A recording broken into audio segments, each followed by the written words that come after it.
Kabanata 1726, ang mahiwagang puting maskara. Boom!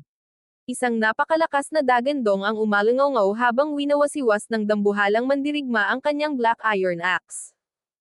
Kasabay nito, naglaho ang haligi ng liwanag at unti-unting lumitaw ang tunay na anyo ng kayamanan. Sa gitna ng mga guho, isang kakaibang bagay ang kumikislap ng mahiwagang liwanag.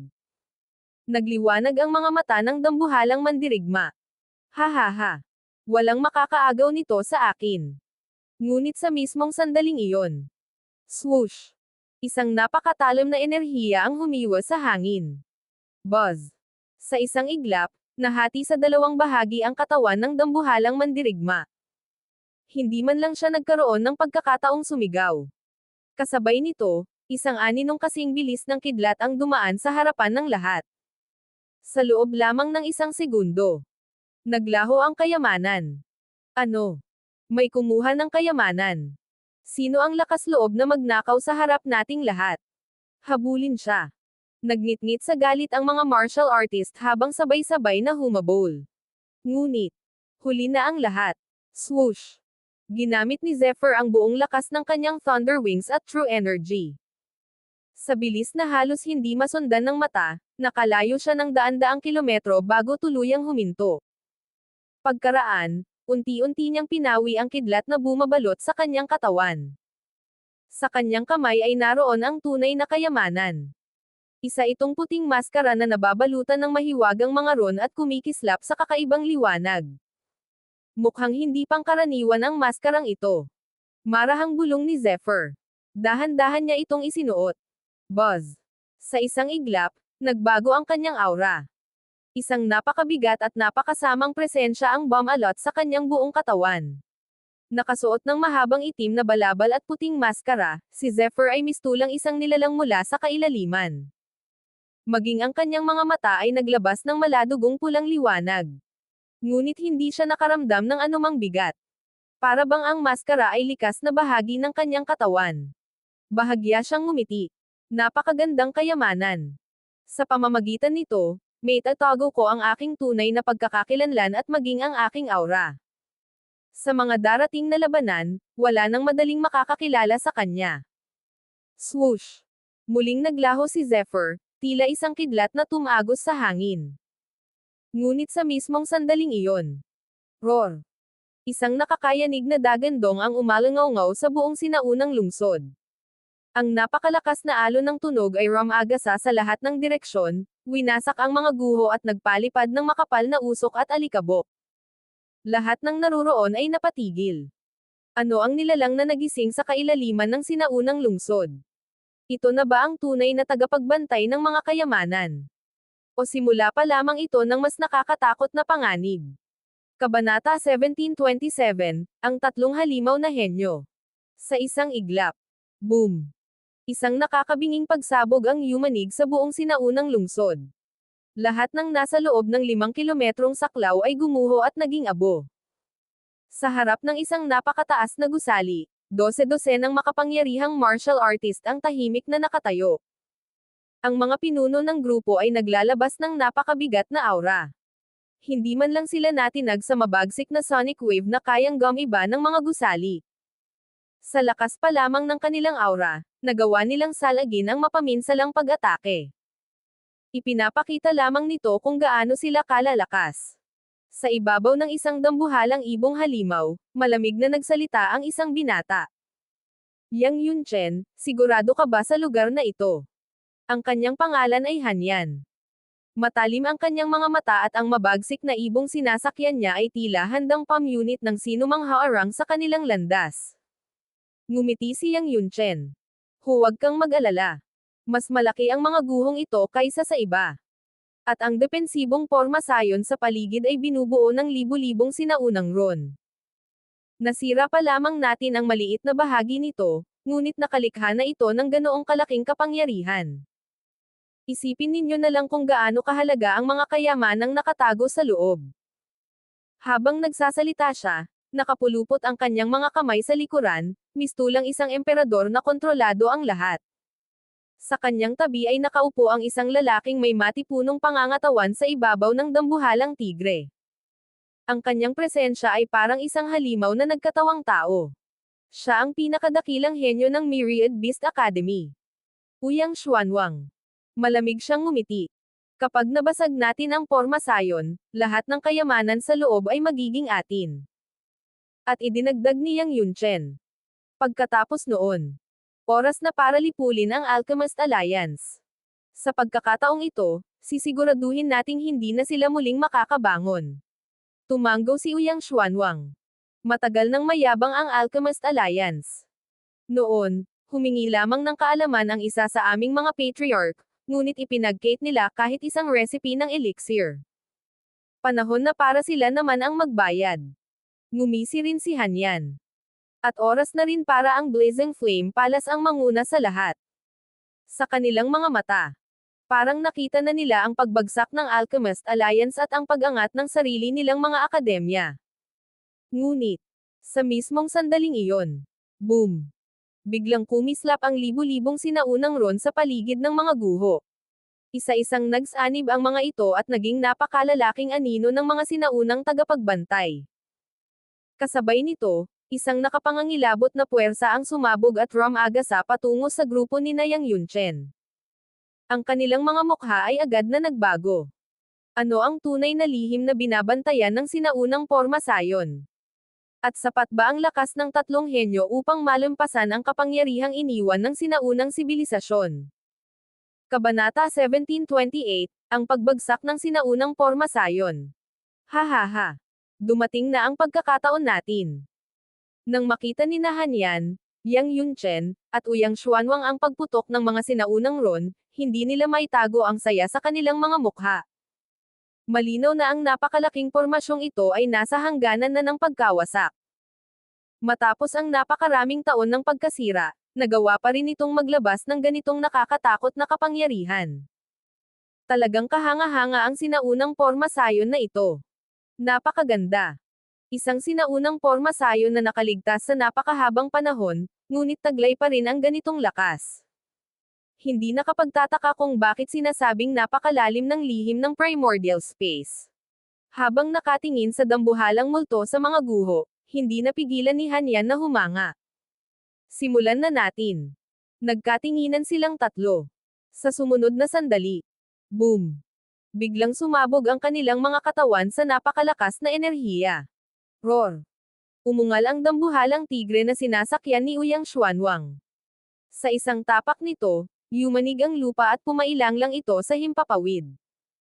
Kasabay nito, ibinuka ng dambuhalang ibon ni Hanyan ang malalawak nitong pakpak. Isang napakalakas na bagzo ng hangin ang kumalat sa buong paligid. Samantala, ang katawan ni Yang Yunchen ay nabalot ng nagliliyab na apoy. Ang init nito ay tila kayang tunawin ang buong kalangitan at gawing isang malaking pagan ang mundo. Rumble. Sa isang iglap, nagsanib ang tatlong nakakatakot na kapangyarihan. Bang! Parang tatlong bituin ang sabay-sabay na bumagsak sa sinaunang multo ng Porma Sayon. Yumanig ang buong mundo. Nabasag ang kawalan. Ang lahat ng nasa 12-dosenang kilometro sa paligid ay napunit sa ilalim ng napakalaking presyon. Roar! Bagamat napakalakas ng multo mula sa sinaunang Porma Sayon. Isa lamang itong natitirang kapangyarihan ng isang lumang depensa. Matapos ang hindi mabilang na taon, halos naubos na ang enerhiya nito. Bukod pa rito, matagal nang nasira ang mismong Porma Sayon. Kaya sa harap ng pinagsamang atake ng tatlong henyo, unti-unting naging manipis ang katawan ng multo. Hanggang sa tuluyan itong naglaho. Rumble. Kasunod ng pagkawala ng multo, nagsimulang bumagsak ang libu-libong ron. Ang malaking Porma Sayon na matagal na nagprotekta sa sinaunang lungsod ay tuluyan ng nawasak. Sa wakas, ang tunay na anyo ng mga guho ay lumitaw sa harap ng lahat. Sinasabing ang primordial space ay isang sinaunang sandata na naglalaman ng isang napakalaking lungsod. Ang lungsod na ito ay dating sentro ng isang makapangyarihang imperyo. Kung ganoon kalawak ang lungsod na ito, gaano kaya kalakas ang imperyong minsang namuno rito? Habang nakatingin sa mga guho, puno ng pagnanasa ang mga mata ni Yang Yunchen. Hahaha. Huwag ka nang mag-isip ng mag-isip. Bilasan na natin. Baka maunahan pa tayo ng iba. Hindi na makapaghintay si Han Yan. Tumanggo si Yang Yunchen.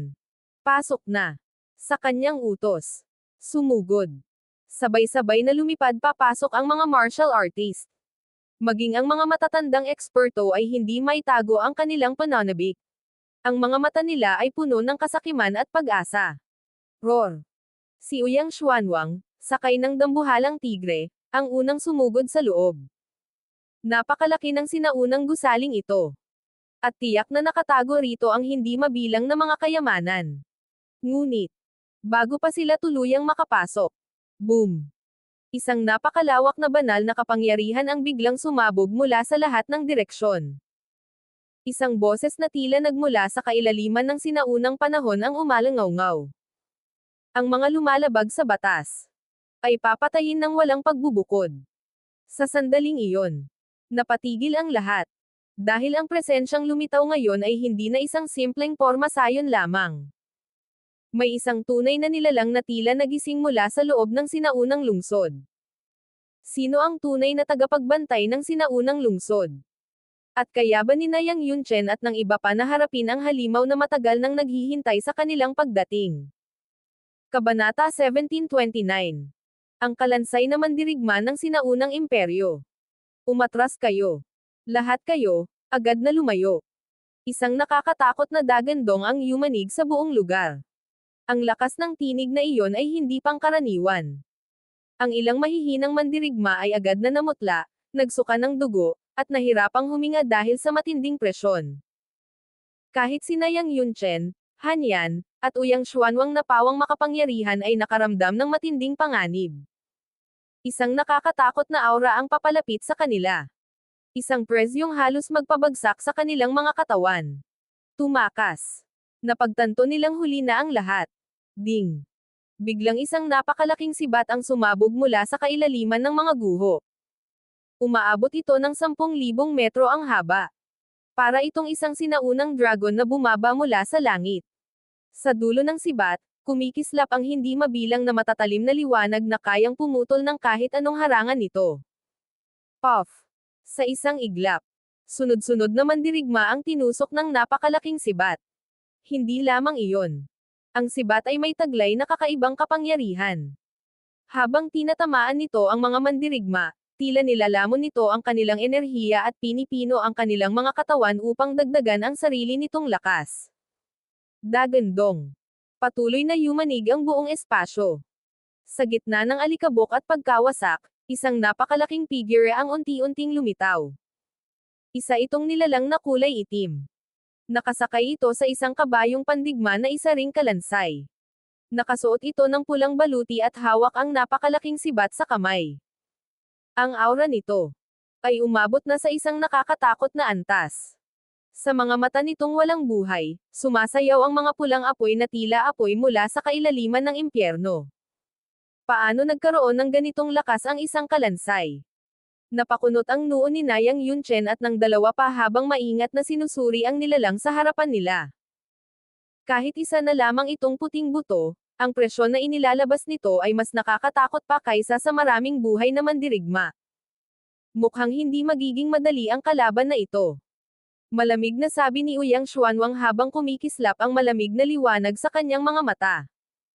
Unti-unting nag-ipon ang napakalakas na tunay na enerhiya sa kanyang katawan. Tumanggo naman si Yang Yunchen. Tama. Hindi talaga ito ordinaryo. Malaki ang posibilidad na isa siyang walang kapantay na eksperto noong siya ay nabubuhay pa. Kahit na ngayon ay isa na lamang siyang kalansay, nananatili pa rin ang kanyang nakakatakot na lakas. Ngunit habang nagsasalita si Yang Yunchen, hindi takot ang makikita sa kanyang mga mata, kundi kasakiman at pananabik. Dahil ang nasa harapan nila ay hindi lamang isang kalaban. Ito ay isang napakalaking kayamanan. Ang baluti nito, ang kapa nito, at lalo na ang sinaunang sibat na hawak nito. Lahat ng iyon ay mga pambihirang kayamanan na maaaring magpabago sa kanilang kapalaran. Kahit ang mga henyo tulad nila ay hindi kayang manatiling kalmado sa harap ng ganitong pagkakataon. Kung tama ang aking hinala, naabot na nito ang antas ng alchemy bago pa man ito namatay.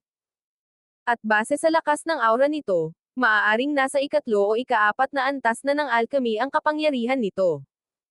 Seryosong sabi ni Uyang Xuanwang. Napakahirap kalabanan ng ganitong antas. Ang mas nakakatakot pa.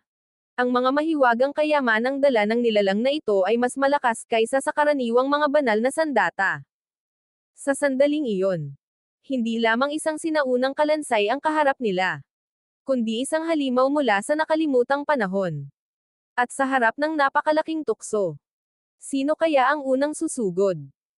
At kaya ba ni Yang Yunchen at ng iba pa na makuha ang mga kayamanang iniwan ng sinaunang mandirigma, o sila mismo ang magiging susunod na biktima nito? Kabanata 1730. Ang lihim na tinig sa likod ng maskara. Maganda ito. Magtulungan tayo. Kailangan nating magkaroon ng kumpiyansa. Hamampas ang mahabang damit ni Yang Yunchen habang dahan-dahan niyang itinaas ang kanyang kanang kamay at inayos ang kanyang manggas. Boom! Sa isang iglap, isang napakalakas na bagzo ng tunay na enerhiya ang sumabog mula sa kanyang katawan at dumiretso patungo sa sinaunang kalansay na mandirigma. Umuungol.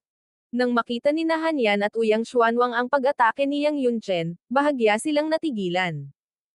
Ngunit agad nilang naunawaan ang kanyang plano. Sa susunod na sandali, sabay silang kumilos. Ibinuka ni Uyang Xuanwang ang kanyang bibig at nagpakawala ng isang nakasisilaw na sinag ng liwanag. Kasabay nito, ang kanyang mabangis na halimaw na ibon ay nagbuga rin ng naglalagablab na apoy na kayang sunugin ang langit. Napaka-perpekto ng kanilang koordinasyon. Sa isang madilim na bahagi ng lugar, may isang figure ang tahimik na nagmamasid. Sa kanyang mga mata ay kumikislap ang malamig na liwanag, at paminsan-minsan ay lumilitaw ang mga pulang sinag na tila apoy. Nakasuot siya ng mahabang itim na damit. Ang puting maskara sa kanyang mukha ay nagbibigay ng misteryoso at nakakatakot na aura. Ang kanyang enerhiya ay patuloy na nagbabago, kaya mahirap matukoy ang tunay niyang lakas. Siya ay walang iba kundi si Zephyr. Kanina pa niya nararamdaman ang napakalaking pagbabago sa enerhiya mula sa sinaunang porma sayon ng mga guho. Kahit nasa malayo siya, narinig at naramdaman niya ang pagsabog ng kapangyarihan, kaya agad siyang nagtungo rito. Ngunit hindi niya inaasahan na makikita niya rito si Yang Yunchen. At mas lalong hindi niya inakala na kasama rin nito sina Uyang Xuanwang ng Myriad Beast Academy at Hanyan ng Flame Palace. Hindi natatakot si Zephyr sa tatlong ito. Ngunit kung magsasanib puwersa silang tatlo, kahit siya ay kailangang maging maingat. Dahil ang tatlong taong nasa harapan niya ay hindi ordinaryong mga henyo. Bawat isa sa kanila ay may pambihirang talento at lakas na kayang hamanin ang mga nasa parehong antas. At ngayon, ipinapakita nila ang kanilang tunay na kakayahan. Halos walang pagkakamali ang kanilang pagtutulungan. Bawat pag-atake ay nasa tamang oras. Bawat kilos ay eksaktong nakaposisyon para makuha ang pinakamalaking epekto. Kahit si Zephyr ay hindi maiwasang humanga.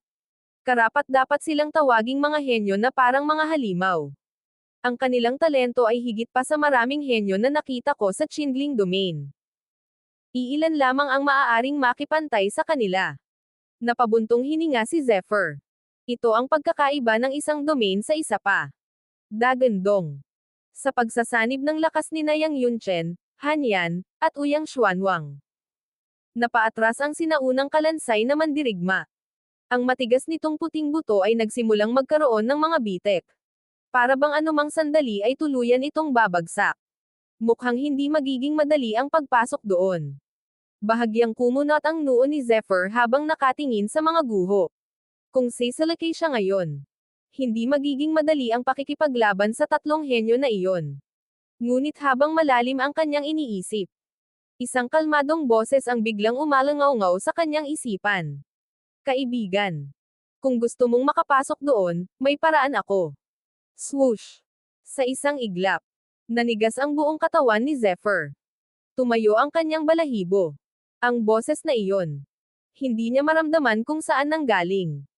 Isa itong pagpapadala ng tunog na walang anumang bakas. Kahit ang kanyang napakatalas na pandama ay walang mahanap na direksyon. Isang bagay na halos imposible. Sino ang nasa likod ng misteryosong tinig na ito? At bakit alam nito ang paraan para makapasok sa lugar na pilit inaabot ng lahat?